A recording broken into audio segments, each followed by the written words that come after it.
My name is Evan Miller, and I'm not from around here. Not originally.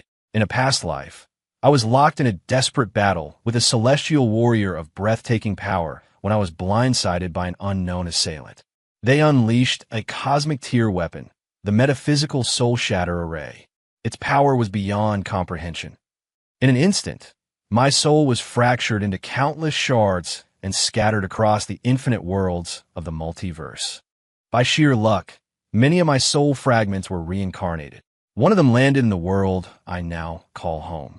But when I awoke to my past memories, I discovered this place was a mundane plane of existence, utterly devoid of the cosmic energy I needed to wield my power.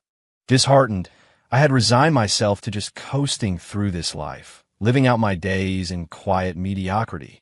Then, one day, my parents brought home an adopted son. The moment I saw the undisguised hostility in the boy's eyes as he looked at me, a long dormant chord in my soul vibrated. Perhaps, I thought, this boring life was about to get a little more interesting.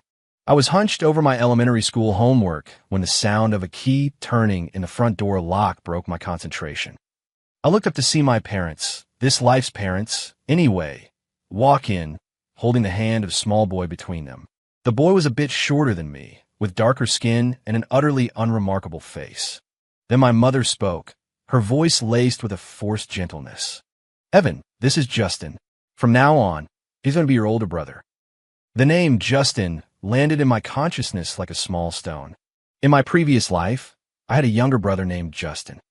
I never thought I'd end up with a so-called older brother with the same name in this one. I gave him a second glance, but my heart felt nothing. I quickly looked away. Seeing my indifference, my mother sighed in exasperation. "Oh, this child." Before she could say more, the boy shuffled forward on his own. He stopped in front of me, his voice timid and laced with a sycophantic edge. "It's nice to meet you, little brother." He lowered his head, his long bangs obscuring most of his face. But in that brief moment, I saw it. His hand, hanging by his side, clenched into a tight fist. And behind that feigned timidity in his eyes, a flash of raw, venomous hatred. A slow smile spread across my face. My voice was cool, laced with an indifferent chill. "You're happy a little too soon."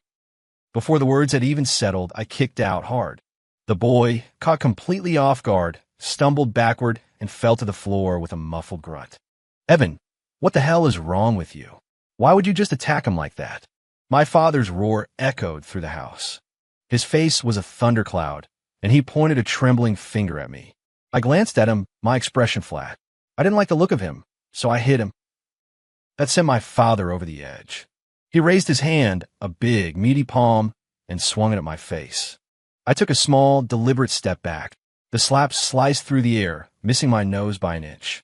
The gust of wind it created tickled my skin. Seeing that he'd missed, his rage intensified. He moved to strike again, but my mother rushed over, grabbing his wrist. "Don't be so impulsive," she pleaded. "Having someone new in the house is a big change. Evan just needs time to adjust. I'll talk to him, he'll understand." My father hadn't truly wanted to hit me hard. He was just furious that I'd attacked the new boy. With my mother giving him an out, he took it. He shot me a venomous glare and lowered his hand.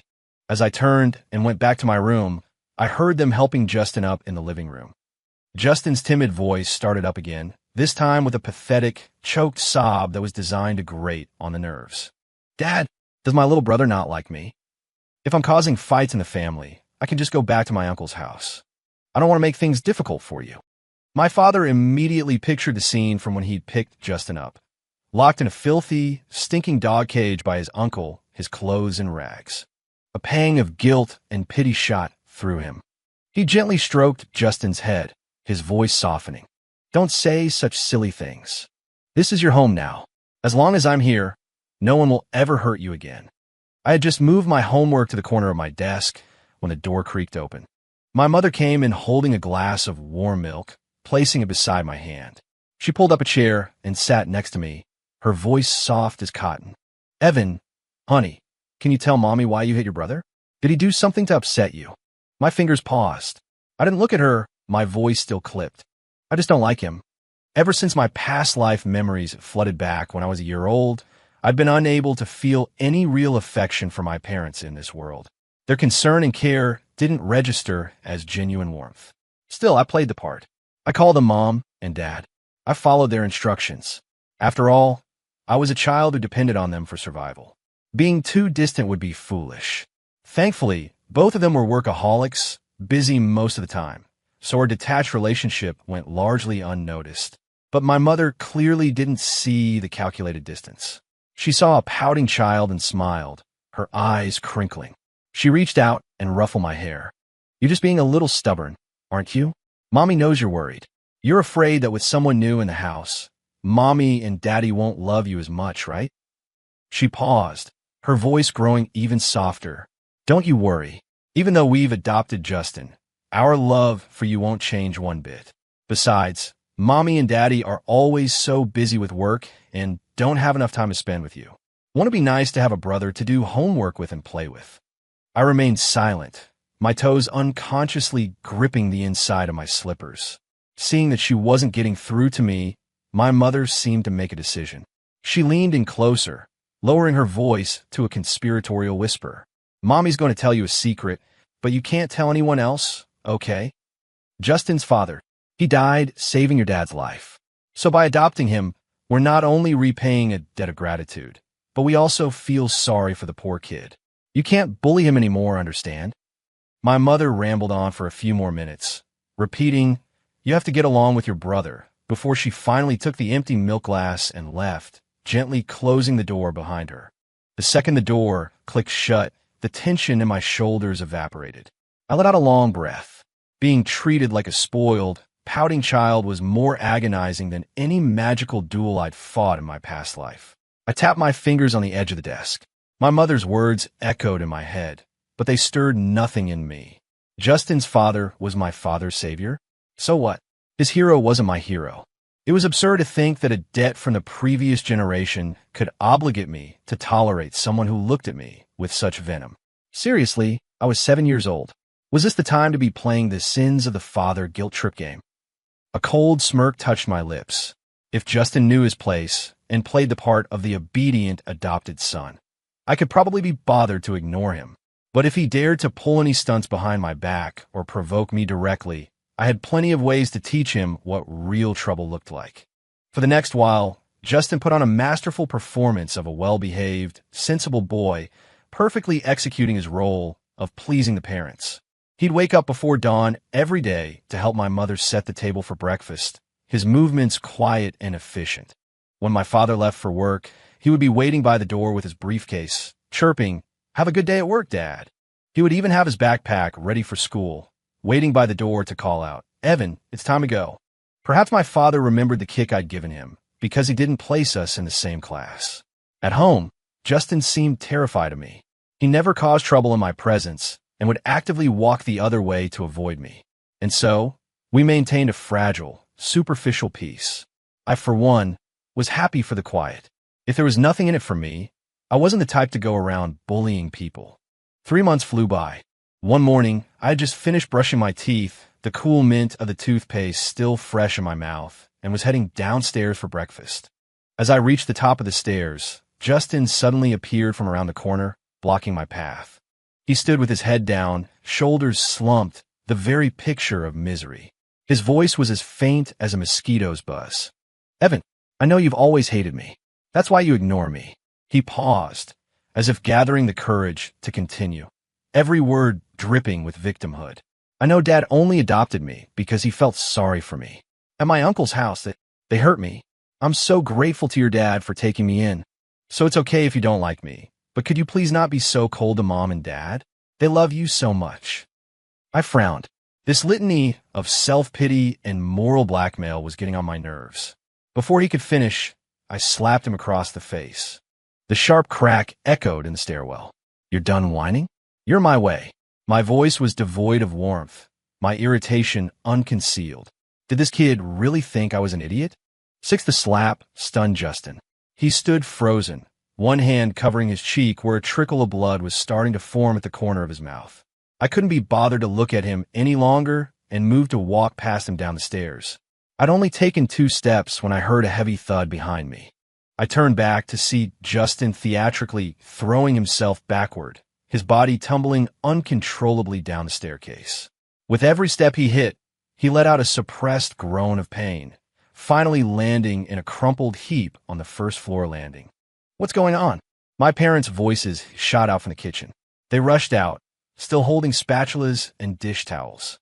When they saw me standing on the stairs and Justin lying pale and broken on the floor below, my father's face darkened instantly. "Evan," he demanded, "what happened?" Just then, Justin slowly opened his eyes from the floor, his voice barely a whisper, as if on the verge of death. "Dad, it's not Evan's fault. It was me. I wasn't careful. I just lost my balance and fell." As he spoke, he shot me a timid, fearful glance. The look of a terrified victim was like a dagger twisting in my parents' hearts. Some of my parents forgot all about breakfast. They rushed to Justin's side. My mother, her eyes red with panic, gently wiped the dust from his face, muttering, "We have to get him to the hospital." My father scooped Justin into his arms. As he passed me, he paused, his eyes blazing with fury. "Evan Miller, you stay right here. I'll deal with you when I get back." He stormed out the door with Justin, my mother close behind. The security door slammed shut with a deafening bang, and the house fell silent. I stood at the top of the stairs, looking down at the empty living room, and let out a short, sharp laugh. I was amused to think that after 2 lifetimes, I would be outmaneuvered by a 9-year-old's pathetic little act. It seemed that even in this mundane world, devoid of cosmic energy and cultivation, one should never underestimate the cunning of others. The world was still full of schemers. With no one home and the housekeeper on vacation, I wasn't about to starve. I walked into my parents' room, took a couple of $100 bills from the nightstand drawer, called an Uber, and went to school, grabbing a bite to eat from a cafe nearby. I didn't give the morning's events much thought all day. When the final bell rang, I walked out of the school and saw my mother's car parked by the curb. I got in and buckled my seatbelt. The lecture started immediately. "Evan, I know you may not like Justin, but he's your brother, and he's had a very hard life. How could you be so cruel to him? Thankfully, the doctor said it's just a minor fracture and no serious damage was done. Otherwise, your father would have lost his mind." I kept my head down, affecting an attitude of perfect contrition. When she seemed to be running out of steam, I spoke softly. "Mom, I'm sorry. I didn't mean to do it. I just accidentally bumped into him. Please don't be mad at me, okay?" This display of remorse and apology worked like a charm. My mother's expression softened.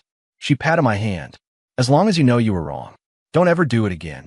Within minutes, her anger had completely dissipated, and she started chatting with me about my day at school. 9 when we got home, I opened the door to see Justin sitting on the sofa, his arm and leg wrapped in thick bandages, his face still pale. The moment he saw me, he flinched, his eyes wide with fear. He looked like a wounded animal, a picture of suffering. My father sat beside him, his face a mask of cold fury. He saw me walk in, immediately grabbed a thick wooden rod, part of a broken chair, from the corner, and advanced on me.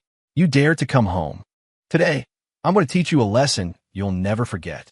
My reflexes were sharp. I dodged behind my mother, grabbing onto her clothes, my voice trembling with feigned terror. "Dad, I'm sorry. I really know I was wrong. I shouldn't have argued with my brother, and I definitely shouldn't have pushed him. Please don't hit me. I'll never do it again." My mother immediately stepped between us. "Stop it. Don't be rash. The boy already knows he was wrong, and he said it was an accident. What if you really hurt him?" Blocked by my mother and seeing my terrified apology, my father stood there, the rod raised for a long moment before he finally threw it to the ground with a clatter. "I'm letting you off this time for your mother's sake," he seethed. "But you are going to apologize to Justin, and then this is over." I sneered internally but kept my face a mask of obedience. I walked over to Justin.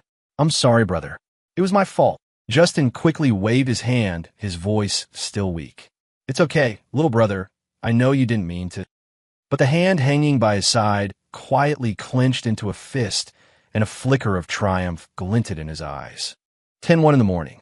Moonlight filtered through the gaps in the curtains. The house was so quiet you could hear the tick-tock of the wall clock. I rose from my bed without a sound, my bare feet cold against the hardwood floor. I crept through the dark living room and into the kitchen, opening the bottom drawer of a cabinet. Inside was a sharp fruit knife. Its blade gleamed in the moonlight. I gripped the handle, the cool metal a familiar sensation against my palm. The frustration for being outplayed earlier in the day was instantly replaced by a cold, calculating resolve. I walked to Justin's door and paused, my fingertips lightly testing the knob. Unlocked. A small smile played on my lips as I opened the door as quietly as a whisper of wind. Inside, Justin was fast asleep, his breathing even. His face, free from the day's pretense of misery, looked relaxed. The moonlight fell across his face, revealing the faint upward curl of his lips, as if he were having a pleasant dream. 11. I stood by his bed, looking at his defenseless form, and chuckled silently. You pick a fight with me, then go to sleep without even locking your door. You got a lot of nerve. I reached back and quietly closed the door, engaging the lock with a soft click. His escape was now cut off. Then I slowly approached the bed and leaned over, the fruit knife held steady in my hand. Before Justin could even register a threat, I struck. The sharp blade sliced down across both of his wrists, which were resting on top of the covers. A sickening tearing sound cut through the silent room as flesh parted. Blood instantly welled up, staining the white sheets crimson. Aha! A piercing scream ripped through the night. Justin shot up in bed as if he'd been electrocuted, his body trembling from the searing pain in his wrists. His eyes flew open when he saw me standing there, holding the bloody knife, his pupils contracted in pure terror. His voice shook. What are you doing? 12. His scream woke our parents in the next room. Frantic knocking and their panicked voices came from the other side of the door. Justin, what's wrong? What's happening? Open the door. Open the door right now. Dad, Mom, help me. Evan's trying to kill me. He's going to kill me. Justin shrieked toward the door as if it were his last hope, scrambling to get out of bed. But as he reached the edge, I grabbed his ankle and dragged him back like a sack of garbage, watching him squirm. Before he could scream again, my knife fell once more, this time aimed at his ankles. 2 more clean cuts. His Achilles tendons were severed. Blood dripped from the edge of the bed onto the floor with a steady tick, tick, tick. Justin lost all ability to struggle. He could only lie on the floor and squeal like a stuck pig, tears and cold sweat mixing on his face, a mask of utter despair. I watched his pathetic state for a moment, then stood up, wiped the blood from the knife, and walked to the door, unlocking it. Outside, my parents were still pounding on the door. When it swung open, their frantic expressions froze. They saw me, standing in the doorway with blood on my hands, and then they saw the scene inside the room. Justin, a bloody mess on the floor, and the blood-soaked sheets. They were paralyzed, their eyes filled with shock and utter disbelief. My father's roar was a physical blast against my ear. He was shaking, pointing from my bloody hands to the mutilated boy on the floor, his lips trembling, unable to form a coherent sentence. Evan, what? What did you do? I casually brandished the blood-tipped knife, the cold light of the blade reflecting the smile on my face. My tone was as calm as if I were discussing the weather. Dad, don't worry. I was just concerned about my brother. Remember how much it hurt when he fell down the stairs? What if he fell again and got hurt even worse? I paused, tilting my head with a look of feigned innocence, my eyes showing not a shred of remorse, only a chilling, twisted form of care. So, I just severed his tendons. This way, he can lie in bed for the rest of his life. He won't have to walk or climb stairs, so he'll never fall again. It's much safer, don't you think? I looked at my parents' ashen faces and started to chuckle, a hollow, soulless sound that was hideously out of place in the blood-scented air. I knew perfectly well that the most wonderful thing in the world at this moment was that I was just a child, with juvenile protection on my side. Even after what I'd done to Justin tonight, no one could subject me to any real punishment. If it weren't for a sliver of morbid curiosity, a desire to see if this boy with the same name as my past life brother could get back up after being knocked down, just to provide me with some entertainment, I would have just killed him. For the petty tricks he pulled, death would have been getting off easy. My words seemed to have nailed my parents to the spot. They both stared at me, their eyes a swirling vortex of shock, fear, and a terrifying sense of alienation. They opened their mouths, but couldn't utter a single word of rebuke. The only sound in the hallway was Justin's broken, ragged sobs, like a punctured accordion, hoarse and hopeless. Finally, the sound of his crying seemed to snap them out of their trance. My mother was the first to react, screaming as she rushed into the room. She wanted to hold Justin, but was terrified of touching his wounds, so she just knelt by the bed and cried. My father finally broke free from his shock. His face was a grim mask as he shoved me aside, lifted Justin from the floor, and bolted for the front door, yelling, "Quick! To the hospital! We're losing time!" They stumbled out of the house with the bleeding boy, the security door slamming shut with a violent bang that seemed to shake the walls. I stood alone in the doorway. I looked down at the blood on my hands, then up at the dark night sky outside the window. The smile slowly faded from my lips. The next morning, sunlight streamed into a living room as cold and silent as a tomb. I finally looked up from the sofa when the front door creaked open. Only my father returned. He smelled of hospital antiseptic. His eyes were sunken and bloodshot, and he looked as if he'd aged 10 years overnight. The moment he walked in, his gaze, sharp and poisoned, locked onto me. All the fatherly affection was gone, replaced by a thick, suffocating hatred. Before I could speak, he lunged, his hand raised to strike. I was ready. I sidestepped, easily avoiding his slap. At the same time, I clenched my small fist and, using the momentum of my turn, drove it into his chest. Unfortunately, this body possessed no cosmic power and was far too young. My punch landed with a dull thud. My father staggered back a few steps, clutching his chest, his face turning pale. He coughed violently, struggling to catch his breath. He looked up, the hatred in his eyes now mixed with shock. His voice was a raw rasp. "You little monster! You dare to hit me back? Are you trying to kill your own father?" I dusted off my hands, a dismissive look on my face. "Don't be so dramatic. You swung first. Am I just supposed to stand here and let you hit me? You can't have it both ways." My words left him speechless. His lips trembled, but nothing came out. His eyes, filled with loathing, stared at me for a long time. Finally, he spun around and stumbled into his bedroom, slamming the door shut, locking his rage away with him. I watched the closed door, tapping my fingers on the arm of the sofa. My mother hadn't come back. She must have been at the hospital with Justin. And my father's reaction, all things considered, was far more subdued than I had anticipated. I never saw Justin again after that day.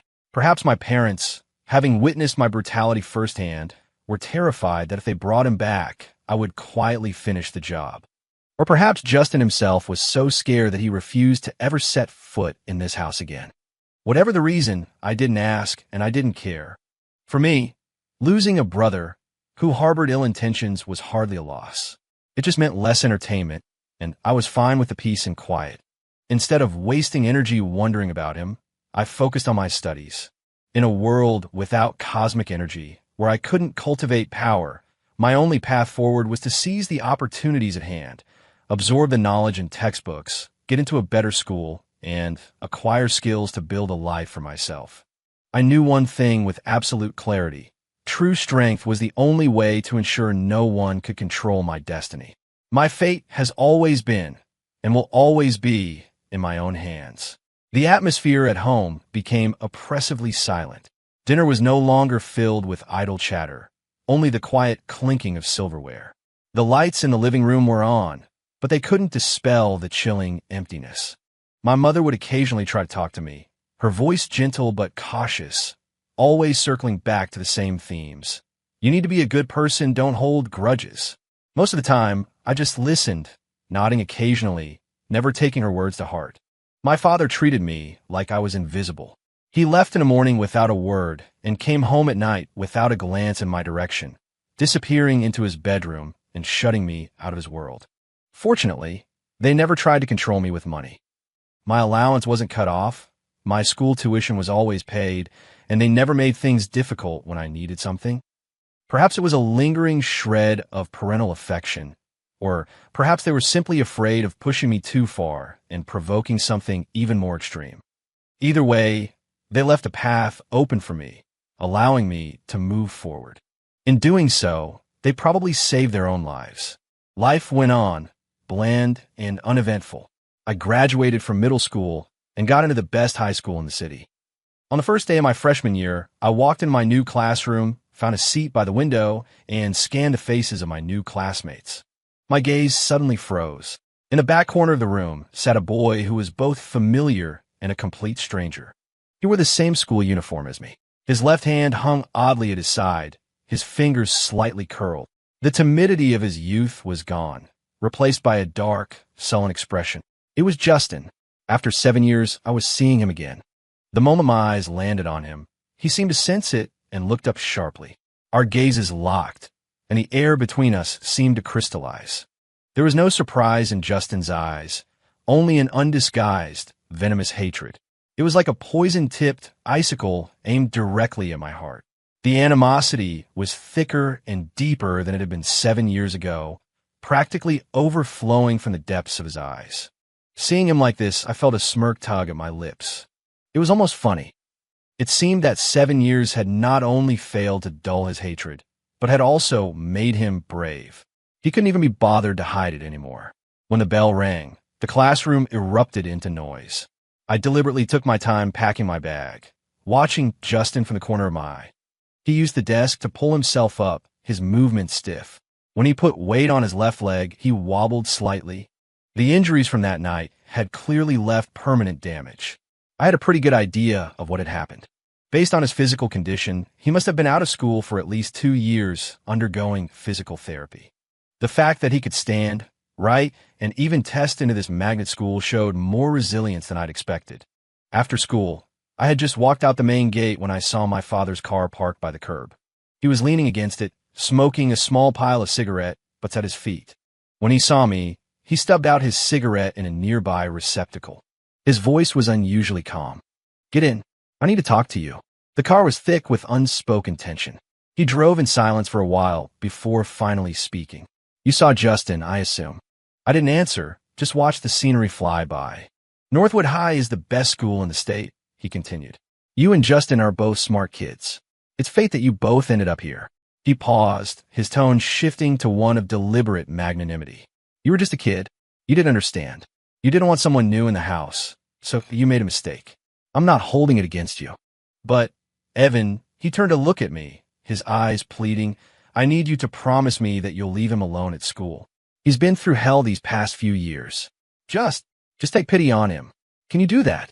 I looked at the exhaustion and dark circles under his eyes, put on my most obedient expression, and nodded. "I know, Dad. I won't bother him. He could say what he wanted." It went in one ear and out the other. I had no intention of arguing with him. Within a few weeks, Justin had become something of a celebrity in our class, and even the whole school. It wasn't because of his grades. It was his delicate, handsome face, combined with his slight limp and the tremor in his hand when he wrote. It all created an aura of tragic vulnerability that seemed to activate a protective instinct in all the girls. During breaks, girls would flock to his desk, offering to help him organize his notes or handing him warm cartons of milk, their voices dripping with sympathy. "Justin, you should be more careful when you walk. Do you need help getting to your next class?"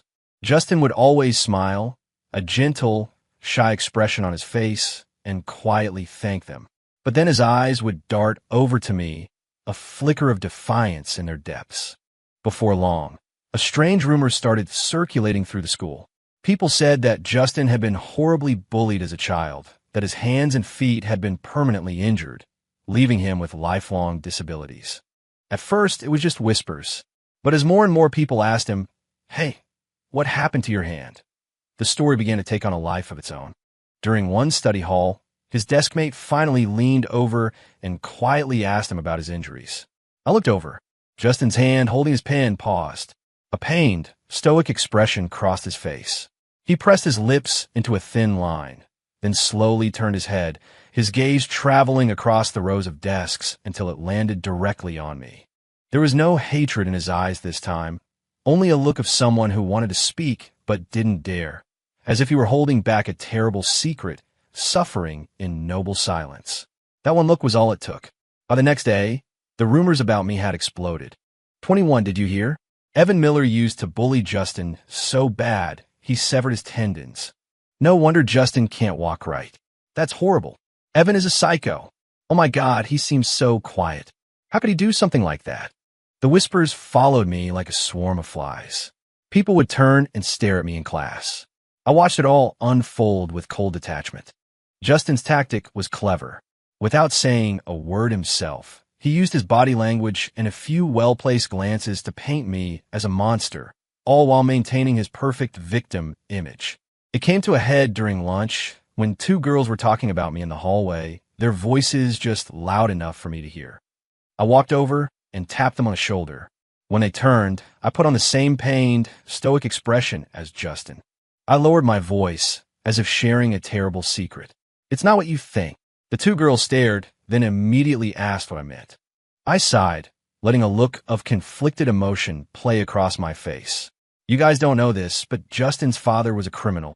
My parents adopted him out of pity, but I was never comfortable with it.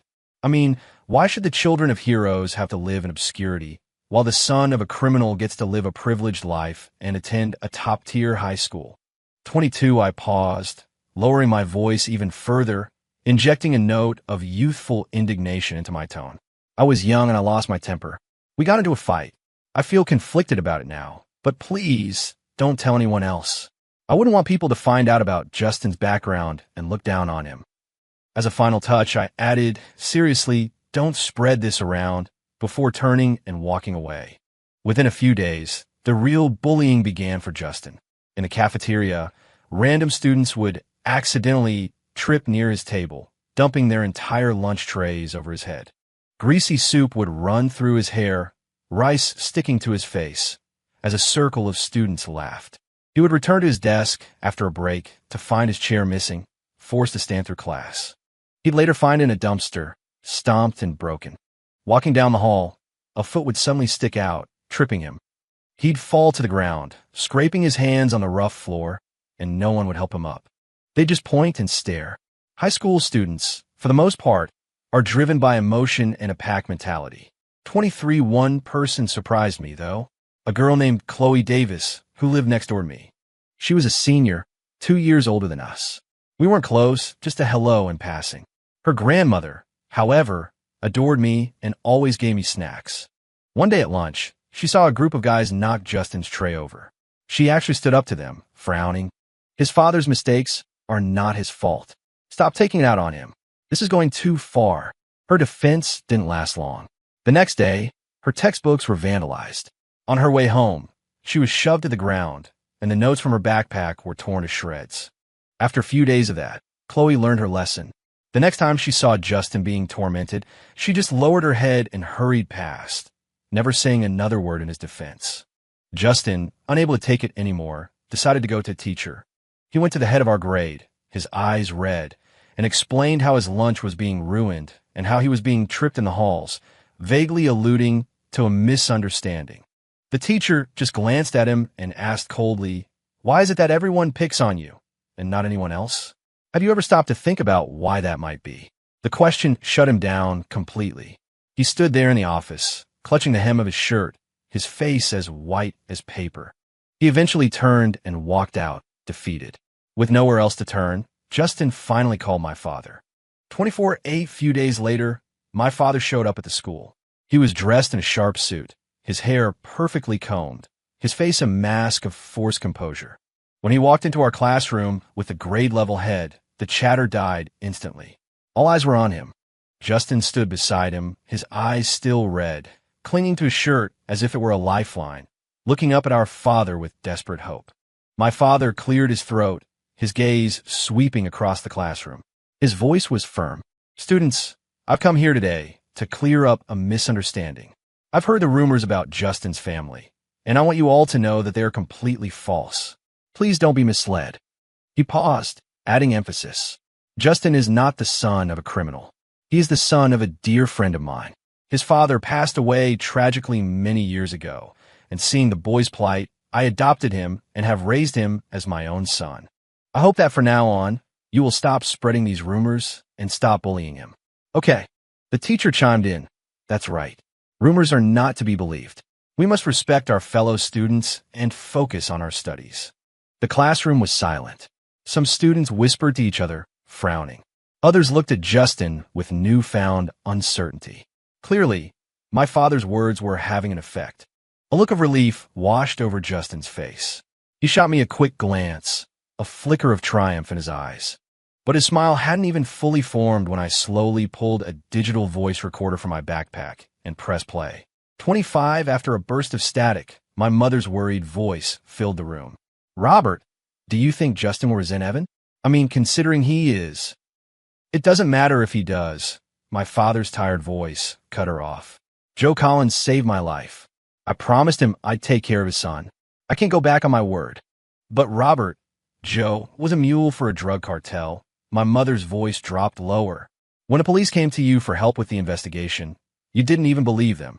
If people find out Justin is Joe Collins' son, what will happen to our family, our business?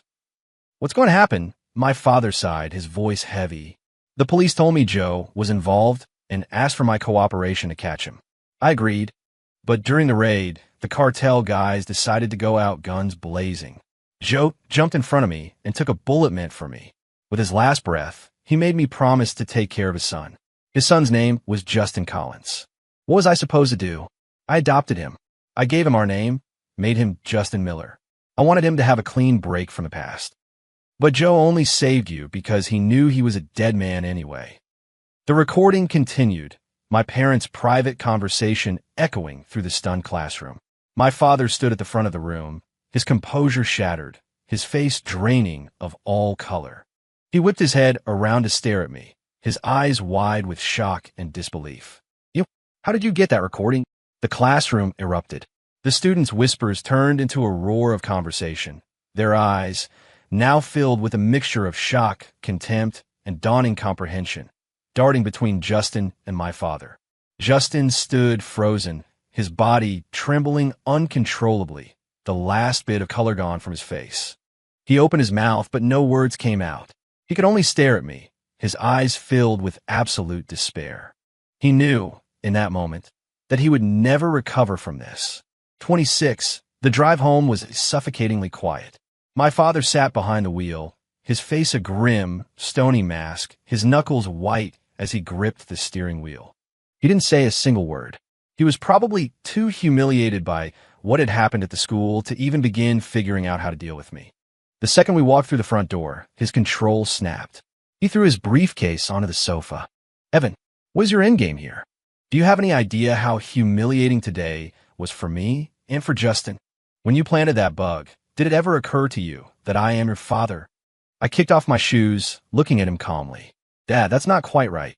I planted the bug to protect myself from you. You know exactly how you treated me back then. As for today, you were the one who wanted to go to the school and clear the air.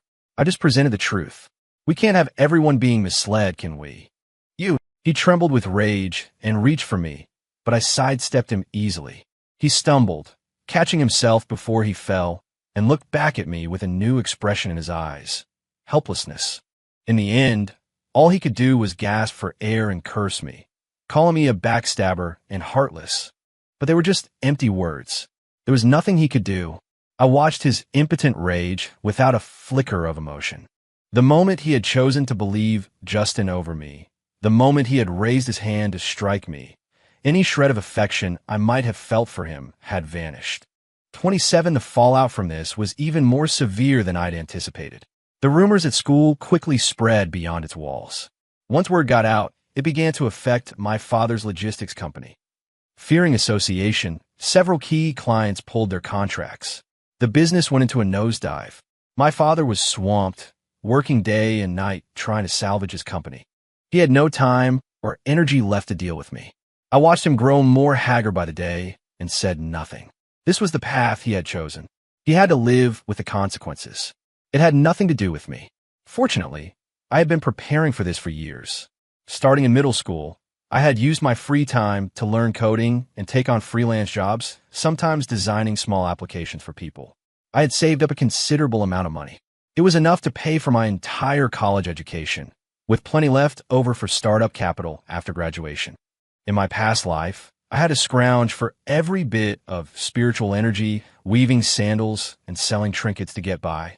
In this life, without the need for cultivation, earning enough to live on was child's play. Justin stayed home for a few days before returning to school. His hands and feet, despite years of physical therapy, were permanently damaged. He walked with a limp and couldn't grip heavy objects. He was incapable of even the simplest manual labor. For him, school was the only path forward. 28, but as he was walking toward the main building, someone on upper floor threw a bottle of liquid down on him. It was acid. A blood-curdling scream echoed across the campus. Justin collapsed, the acid eating away at his face and body, his skin melting and blistering. At the hospital, the doctors said he had severe, extensive burns all over his body. His face was completely destroyed.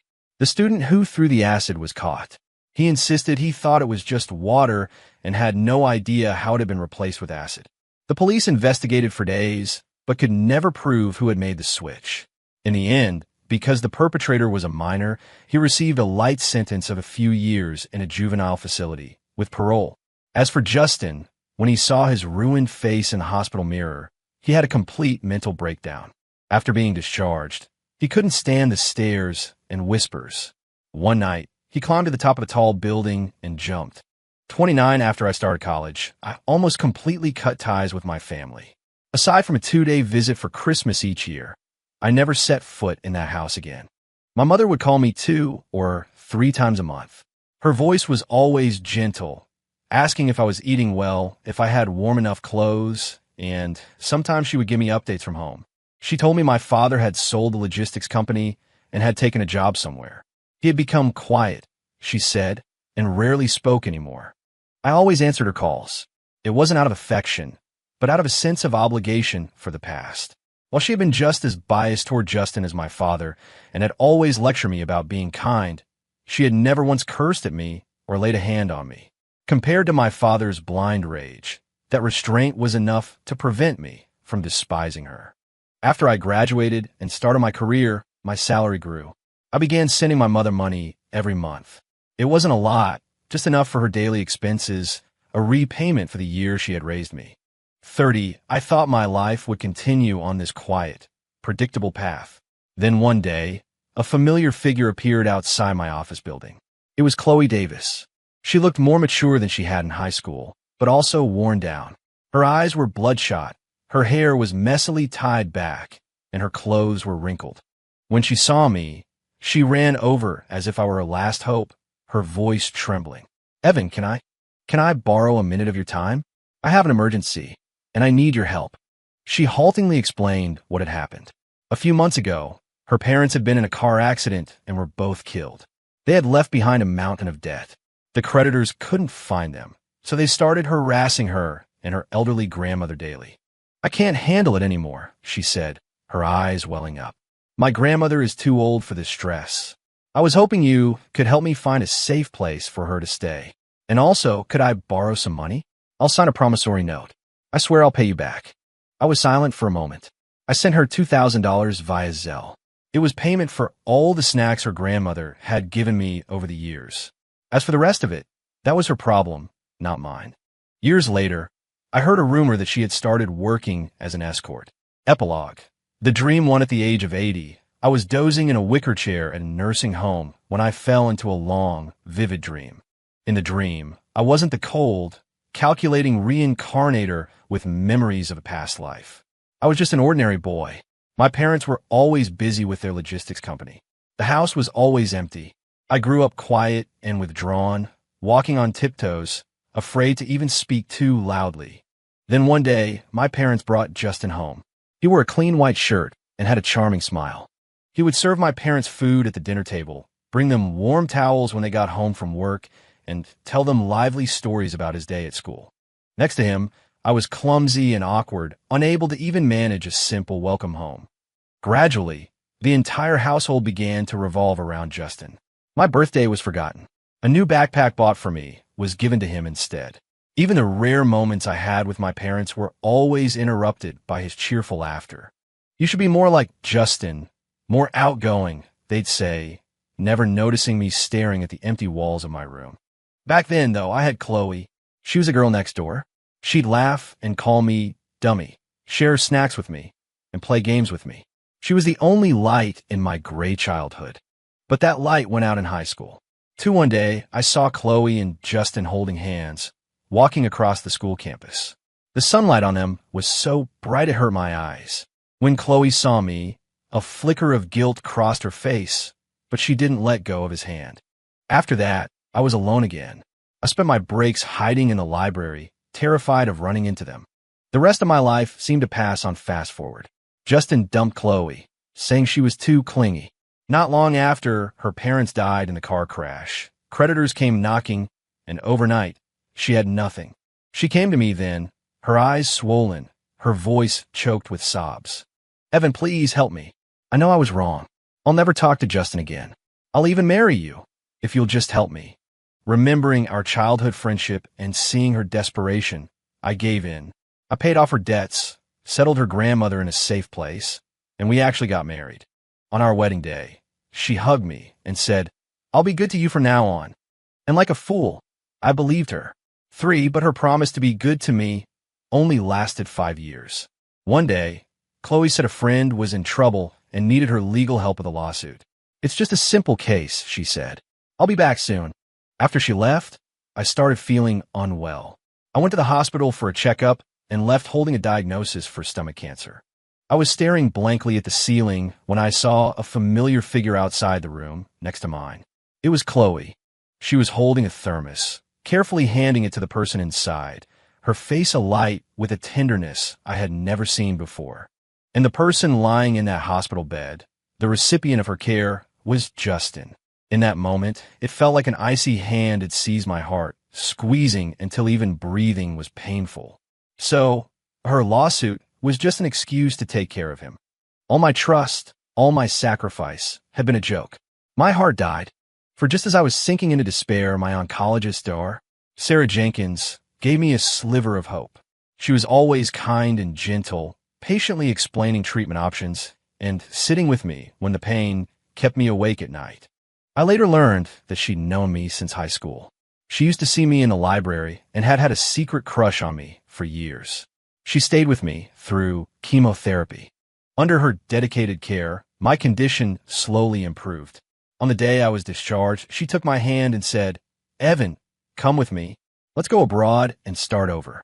I nodded, and I left that painful place with her. Not long after we left, Chloe found out about my cancer diagnosis and was consumed by regret. She went to my parents' house, crying, confessing that she never meant to deceive me. "I was just helping Justin with his divorce," she wept. "I wanted to make sure his wife took him for everything he had, to get revenge for him dumping me. I never thought Evan would get sick." My parents cried too. "Evan, we're so sorry," they sobbed. "We shouldn't have favored Justin. We neglected you." They apologized over and over, but you can't get back lost time. Suddenly, Justin, who had been silent, started to laugh, a twisted, ugly sound. He looked at Chloe, his voice like ice. "Did you really think I wanted your help with my divorce? I only got close to you to get back at Evan." I overheard them. Dad was never going to give me the company. He was planning to leave it all to Evan. Why? My father died saving his, and I get nothing. His words were a bomb that detonated in the room. My father, trembling with rage, finally told him the truth about what happened that day. Justin froze, his twisted expression melting into shock, then slowly morphing into horrified regret. His lips trembled. "Evan, I was wrong. I shouldn't have been jealous. I shouldn't have tried to hurt you. Can you ever forgive me?" They were all sorry. They all wanted to atone. Later, I returned to the country, finalized my divorce with Chloe, and left again for good. Justin also went abroad and never came back. At the very end of the dream, I heard the distant chirping of a cicada,